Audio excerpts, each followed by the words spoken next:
Deixa eu conversar com Ivan Kleber. Já já tem mais informação na voz de Wellington Barros, né? Mas antes, Ivan Kleber, esse querido, de volta à programação do Jornal da Auriverde. Ivan, boa tarde, meu querido, seja bem-vindo. É bom tê-lo por aqui, Ivan.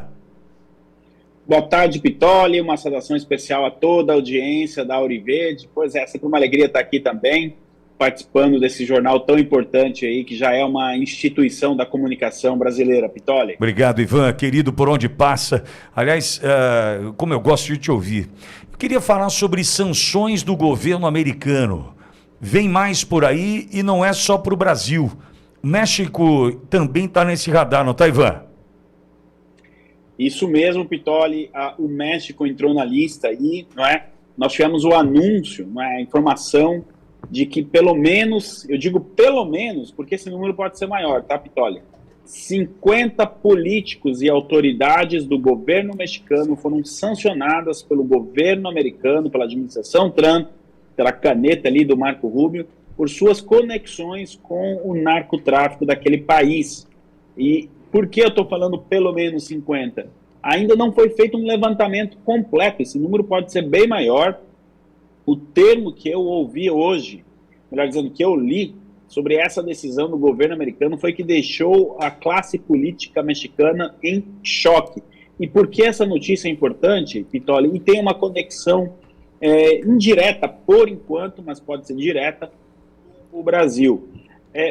Eu convido muito o público da Auriverde a acompanhar essa questão do México, porque digamos assim que o México está uma casinha à frente do Brasil nessa questão em relação às sanções e à determinação do governo americano de combater os narcoterroristas e a esquerda socialista da América Latina como um todo.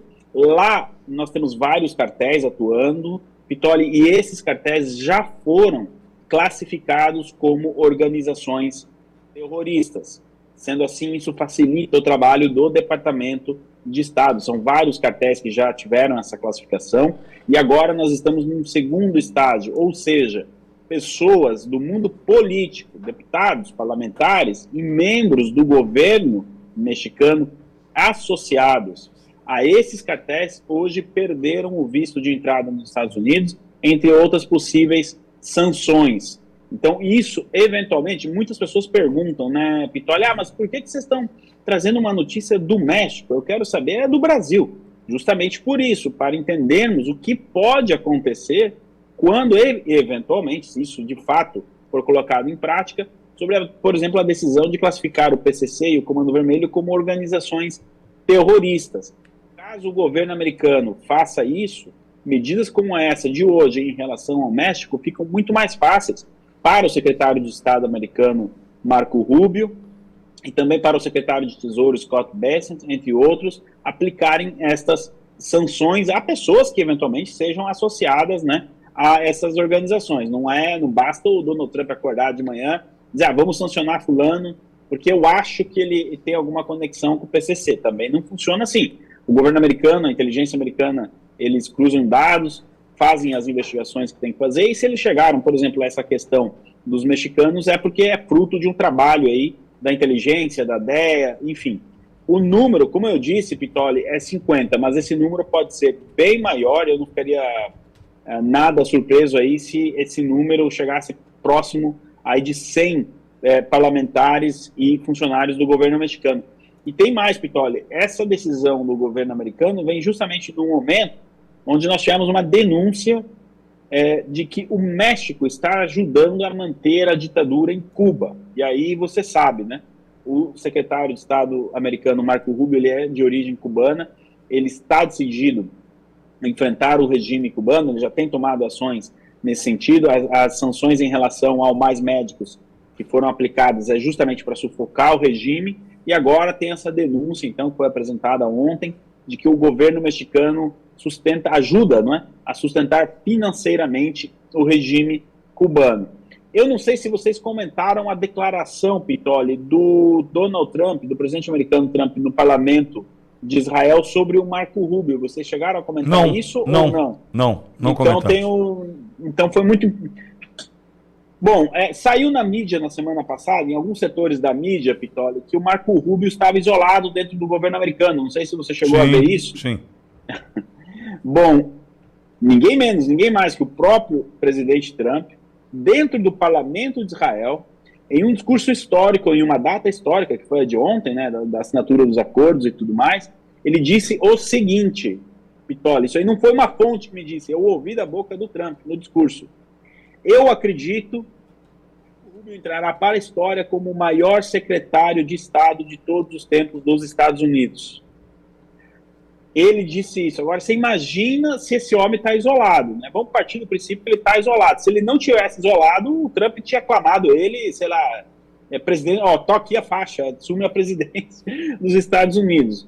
Então, acaba com essa falácia também de que, na verdade, quem acompanha a política americana, Pitoli, e acredito que o seu público aqui nunca acreditou nisso, de que o Marco Rubio estivesse isolado dentro do governo americano. Muito pelo contrário, em todas as fotos, assinatura de acordos, enfim, o Marco Rubio está ali do lado, e ontem, Trump, então, faz esse discurso que, olha, quase que lançou o homem candidato em 2028. Vamos dar uma olhada, porque lá tem o vice também, o J.D. Vance, que é muito forte.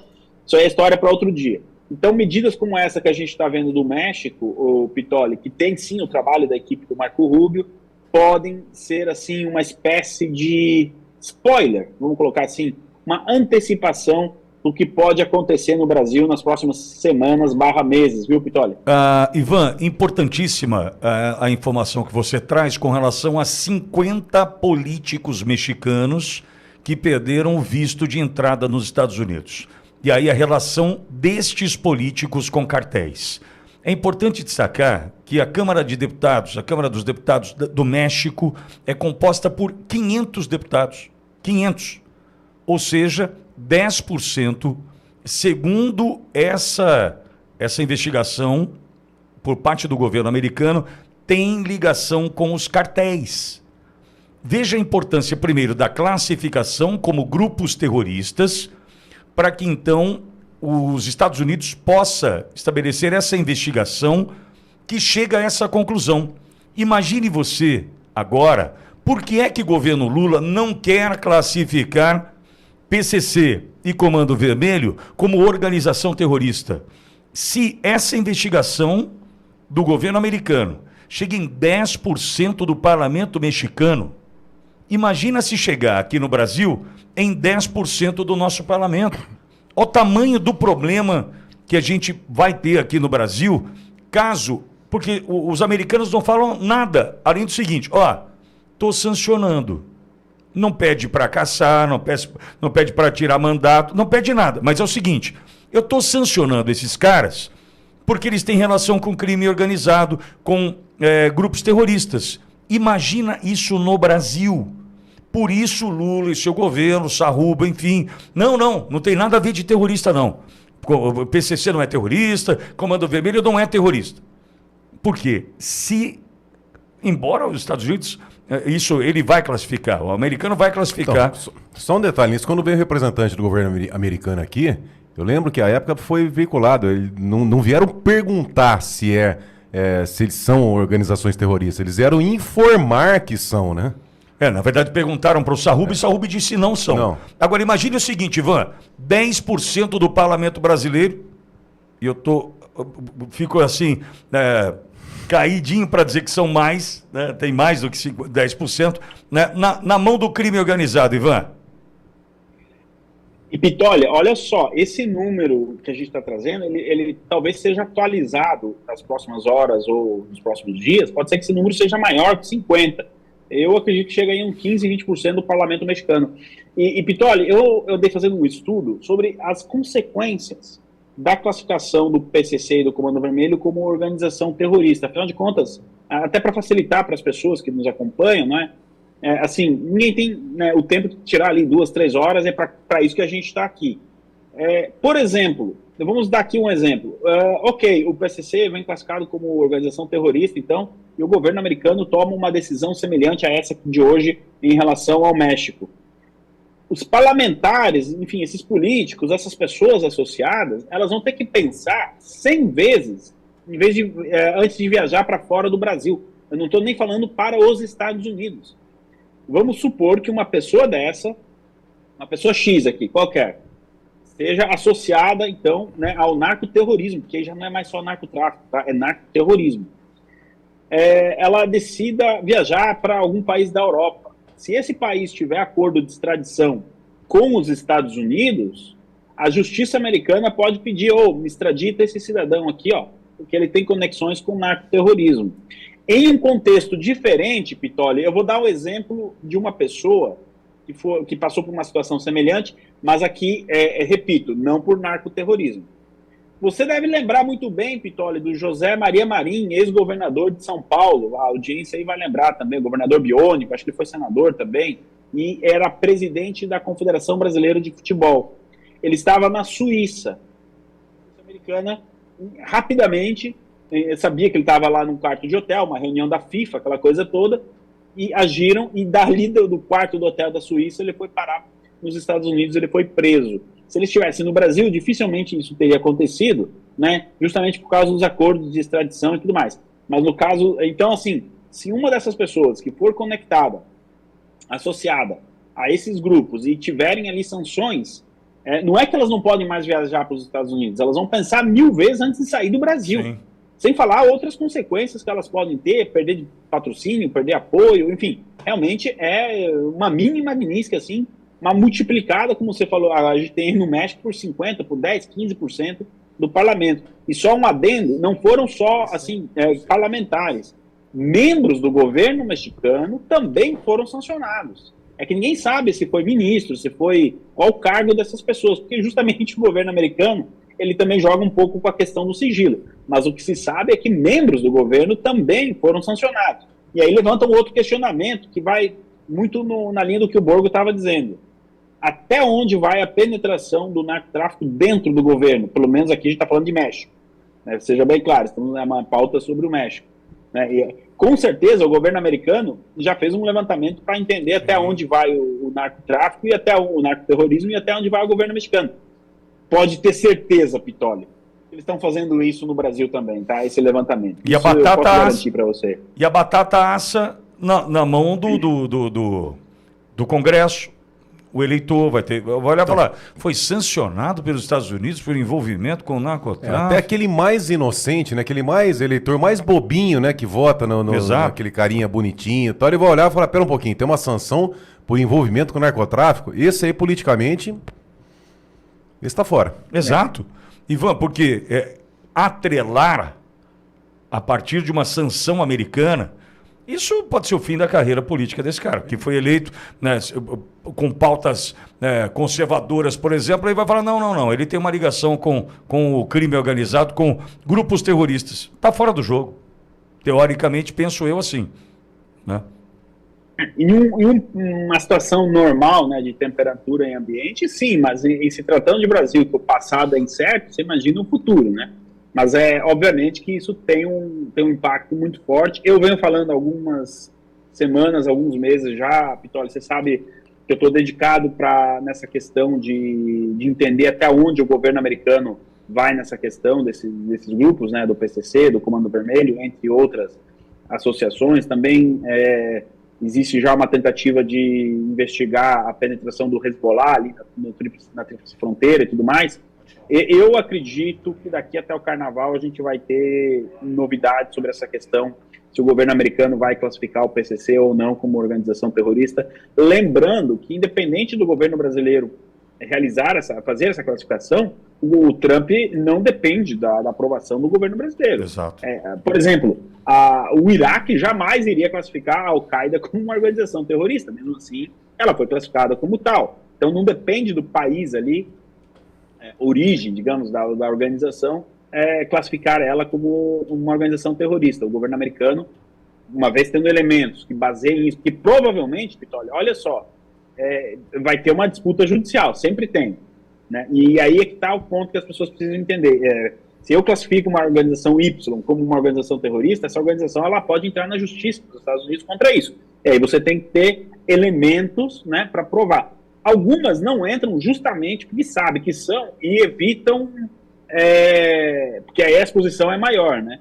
Mas o governo americano também precisa tá municiado ali de informações que defendam a tese na justiça. Lembrando que o sistema judiciário americano é completamente diferente, ele não está politizado, mas é importante, obviamente, ter essas informações em mão quando ir para os tribunais, né, Vitório? Ivan, ainda olhando aqui para a América, né, saindo do México e vindo para a Venezuela, da América do Norte para a América do Sul, entendo eu, com o resultado positivo nesse cessar-fogo, no acordo de paz entre Hamas e Israel, Trump tem um fôlego agora. Mais tempo para olhar para Maduro, mais tempo para olhar para a Venezuela. O que pode sobrar disso, Ivan? E mais, Ivan, me perdoa, deixa eu já emendar nessa aí, que é uma grande curiosidade. Você acha que estamos ali próximos de uma ação dos Estados Unidos no território venezuelano, uma ação terrestre? Tudo bem, Borgo? Olha só, olha, domingo à noite eu estava interagindo com uma fonte sobre isso na Europa, que trabalha muito com a questão da aeronáutica americana, né? Estudos desde a Primeira Guerra Mundial, a Segunda Guerra Mundial, e que também monitora, né, toda a movimentação atual. E essa pessoa me dizia, olha, fazia tempo que eu não via uma movimentação da aeronáutica americana tão grande, né? E na hora eu quis jogar uma casca de banana, falei, o que vai acontecer no Oriente Médio, né? Eu já joguei assim. E ele me falou, não, eu acho que é Caribe. Tá, muito obrigado. Então, aí isso já me dá um ensejo para responder a sua pergunta, é do Borgo. Sim, a administração Trump terá mais tempo agora para olhar para a questão da Venezuela e para a questão da Ucrânia também, que a gente precisa trazer aqui, né? E, Borgo, eu acho que a chance ela é muito grande. Uma colega que trabalha comigo, a Bárbara Martinelli, ela fez um levantamento. Os Estados Unidos já disponibilizaram 10% de sua frota naval ali no Caribe. Assim, é bastante coisa, não é pouca coisa. Muitos países no mundo não têm uma frota naval igual a que os Estados Unidos têm ali no norte da América do Sul. Isso tem um custo político e financeiro muito grande. O jornal Wall Street Journal, através da brilhante colunista, aqui vou citar ela, Mary Anastácia Grede, que está sempre atenta às questões da América Latina, também, Borgo, disse o seguinte, que aquela frota que os Estados Unidos têm ali na América do Sul já é o suficiente para realizar uma operação dentro da Venezuela. Então, neste sentido, eu acredito que sim.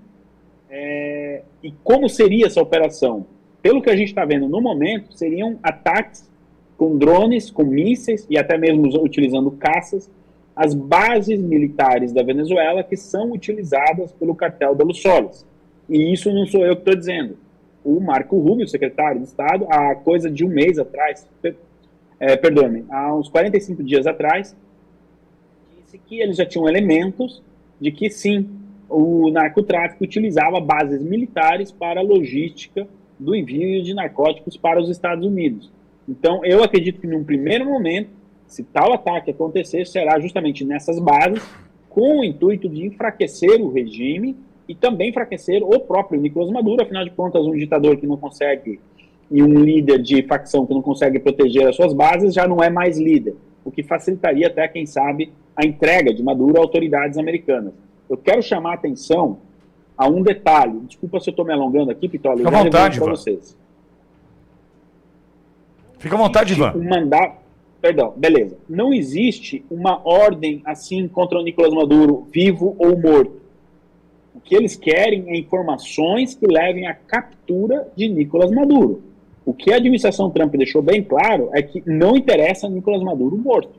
Eles querem ele vivo e diante de um juízo em um tribunal federal americano. Esta é a intenção dos Estados Unidos. Quando você lê ali a recompensa de 50 milhões de dólares pelo Nicolás Maduro, não está escrito vivo ou morto, como, por exemplo, o Bin Laden, em determinado momento era isso, vivo ou morto, queremos, né, o Bin Laden. No caso do Nicolás Maduro, não. São por informações que levem à captura. Muda todo o panorama. E por que é o interesse dos Estados Unidos no Nicolás Maduro vivo? Justamente para que, primeiro, ele pague pelos crimes que ele cometeu, e segundo, para continuar aí desenrolando esse nó complexo que envolve toda a operação do narcotráfico, agora narcoterrorismo, na América Latina. Existem informações que o El Chapinho, que é mexicano, e aí a gente volta aqui com a pauta, né? Conectando com a pauta, que ele, que é filho do El Chapo, teria já entregue a autoridades americanas informações de que o líder de toda a facção narcoterrorista na América do Sul é o Nicolás Maduro. Por isso, o interesse das autoridades americanas em levá-lo à justiça naquele país. Pitoli. Pois não, Bogo. Eu fiz uma análise mais cedo, Ivan. Eu quero ver se conseguimos chegar num passo à frente, uma previsão, vamos dizer assim. Por quê?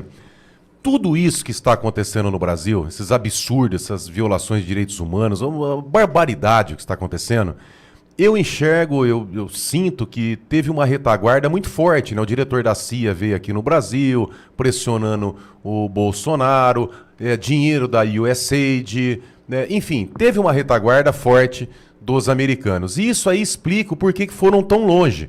Porque eu não consigo entender que é um negócio ali de um ministro, de uma turminha de meia dúzia, da Faria Lima, para eles chegarem onde chegaram com falsificação da entrada do Felipe Martins nos Estados Unidos. Agora essa notícia da Flávia, que um agente federal foi lá com a possibilidade de sequestrá-la, de prendê-la nos Estados Unidos, ou seja, uma declaração de guerra, uma invasão da soberania americana. Então eu só consigo entender que há uma retaguarda dentro do establishment, do deep state, né, dos Estados Unidos, dando essa retaguarda para que esses fatos ocorressem no Brasil. Agora, eu fico imaginando, por outro lado, o seguinte: quem iria confiar nessa retaguarda, sendo que correria o risco de um próximo governo, por exemplo, o Trump, ele entrar e desfazer tudo isso, essas maldades, esses crimes, e colocar todas essas pessoas na cadeia.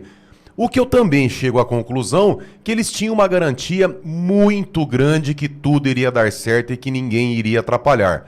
Como que poderiam ter essa garantia com o Donald Trump no jogo? Com o assassinato do presidente americano. Então eu chego à conclusão, óbvio, estou indo muito longe, mas eu chego à conclusão que quem deu essa retaguarda para todos esses crimes, não só no Brasil, mas como na Venezuela e em outros países, tinha ali pelo menos a esperança que o Trump seria uma peça fora do jogo. Será que isso, essa leitura, não move o presidente Trump, Marco Rubio e toda essa equipe do Trump para chegar no Maduro vivo? Para prender outras peças desse cenário, para chegar lá na frente e pegar esse deep state americano? Porque eu não consigo imaginar que o foco está nas cartel de drogas da Venezuela. Sempre teve. Nos violadores de direitos humanos do Brasil também sempre tiveram essa força oculta. Eu imagino, se não é algo maior, eles não estão vindo para cima aqui desses violadores, do Maduro, para chegarem quem realmente estava ali conspirando contra os Estados Unidos. Eu estou indo muito longe, Ivan? Nem um pouco, Borgo.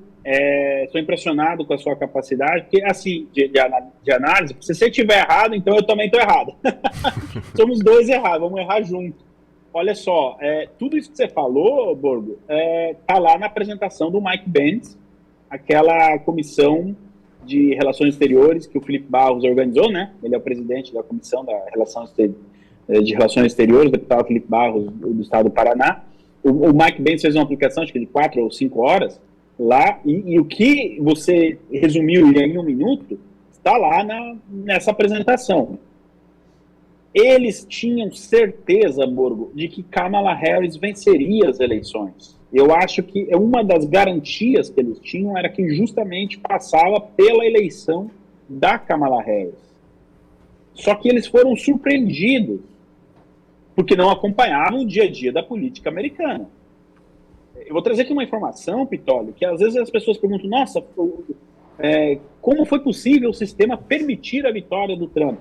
Os republicanos organizaram um verdadeiro exército, no sentido político falando, de aproximadamente 100 mil fiscais espalhados nos Estados Unidos, que trabalharam dia e noite, literalmente, dando câmbio ao outro, né, fazendo regime de turno, para que as eleições acontecessem dentro de uma normalidade. Os senhores têm noção do que é ter 100 mil pessoas. É uma cidade de pequeno, médio porte, já de médio porte para grande no Brasil, trabalhando, voluntárias. Obviamente que as doações de campanha também eram utilizadas para pagar o lanche dessas pessoas, o combustível, mas muitas dessas pessoas se apresentaram ali de maneira voluntária, justamente para que as eleições acontecessem normalmente. E isso surpreendeu boa parte desse establishment, que você muito bem tratou, Borgo, e impediu qualquer coisa de estranho na eleição, e o Donald Trump venceu tanto no colégio eleitoral quanto no voto popular. Dito isso, o sistema como um todo ele está colapsando. Em paralelo à apresentação do Mike Benz lá nesta comissão, eu não sei se alguém aqui, o pessoal do chat vai lembrar, eu publiquei, eu sei que repercutiu isso bastante à época, de um podcast da jornalista Natuza Neri, lá no portal, acho que do Globo, onde ela entrevista um cidadão acho que é da Fundação Getúlio Vargas, onde ele conta toda a ação do governo americano, então Biden, né, nas eleições de 2022. Não sou eu que estou falando, é esse podcast que a Natuza Neri publicou, se não me engano foi no ano de 2024, e ele conta ali, inclusive reuniões, em que o embaixador americano no Brasil passava relatórios para os Estados Unidos. Não quero cometer aqui uma injustiça, mas aparentemente esse embaixador ele teve reunido também com o então vice-presidente Mourão, à época. Essa informação, obviamente, precisa de uma confirmação, e se um dia, Pitoli, você ter a oportunidade de entrevistar o Mourão, você até pode pedir isso para ele, mas teve todo um trabalho da administração Biden com a justificativa de que eles temiam que uma vitória do Bolsonaro ou que o Bolsonaro desse um golpe, que isso aproximasse o Brasil da China, porque agora não está, né? Agora o Lula jamais ia aproximar o Brasil da China, né? Você imagina. Então, assim, Borgo, a sua linha de raciocínio, ela está correta, é uma linha, ou nós dois estamos errados, como eu falei, né? Mas eles realmente acreditavam na vitória da Kamala Harris e que todo esse aparato aí de USAID e tudo, basta ver a gritaria do Bill Gates, entre outras pessoas, pelo fim da USAID. Isso desmantelou um sistema muito importante. E para concluir, por que os americanos, por que o Mike Benz está tão preocupado assim com o que aconteceu no Brasil? Não é que o Mike Benz, aqui não tem nenhum, a gente não está num convento, né? Não é que o Mike Benz acordou de manhã e falou, meu Deus, o que o meu país fez pela democracia do Brasil, eu preciso corrigir isso. Não. Ele está fazendo isso porque eles estão entendendo que o problema, boa parte do problema que eles têm nos Estados Unidos, já foi testado, já existe um laboratório na América do Sul, na Venezuela, como você citou, no Brasil. Então eles estão ajudando a questão do Brasil justamente com a ideia de consertar também dentro dos Estados Unidos. Então existe esse paralelo. Vocês querem outro? Aqui é um exemplo, tá, Pitoli? Eu vou pedir mais 2 minutos o microfone aqui. Eu até separei, porque é o seguinte, saiu a notícia de que a Carmen Lúcia estaria pensando em se aposentar, não é? Para dar espaço, enfim, não sei se vocês comentaram isso hoje, mas saiu esse boato. Se eu disser para você, em 2020, o Partido Democrata, na era Obama ainda, o Partido Democrata estava pressionando a juíza Bader Ginsburg, que já estava bem velhinha, lá não tem a PEC da Bengala, né? E doente, para que ela se aposentasse para que o Obama pudesse indicar outro ministro da Suprema Corte. Mas como eles imaginavam que a Hillary Clinton ia vencer as eleições, então estava em casa. Só que aí o Trump ganhou aquela eleição e durante o mandato do Trump, essa juíza veio a falecer e o Trump indicou outra juíza. Mas olha, eu tenho quase certeza que alguém pegou o telefone lá nos Estados Unidos, ligou para o Brasil e falou, não cometam o mesmo erro que a gente cometeu lá atrás para Ginsburg e os juízes mais velhos saiam para dar tempo do Lula indicar outros juízes. É uma leitura que eu estou fazendo e aí a gente vê as conexões. Eu trouxe esse exemplo da Carmen Lúcia e da Ginsburg. Apesar que a Carmen Lúcia está bem de saúde, né? Essa aposentadoria seria por causa da idade, acredito eu, mas como os paralelos são enormemente semelhantes, e agradeço aqui ao Pitoli e ao Borgo por me dar esse espaço um pouquinho maior para poder estar trazendo essas informações. Pitoli. Você é muito querido aqui. A Lise Menezes no chat dizendo, sigam o melhor canal de geopolítica do YouTube, no @Ivan Kleber Fonseca. Você é queridão aqui, bicho. Tá em casa, Ivan. Valeu, Pitoli. Obrigadão. Vou ter que mandar o Pix depois para a Lise Menezes. A gente garante por aqui. Ivan, é uma honra ter você conosco, viu, irmão? Até quinta-feira.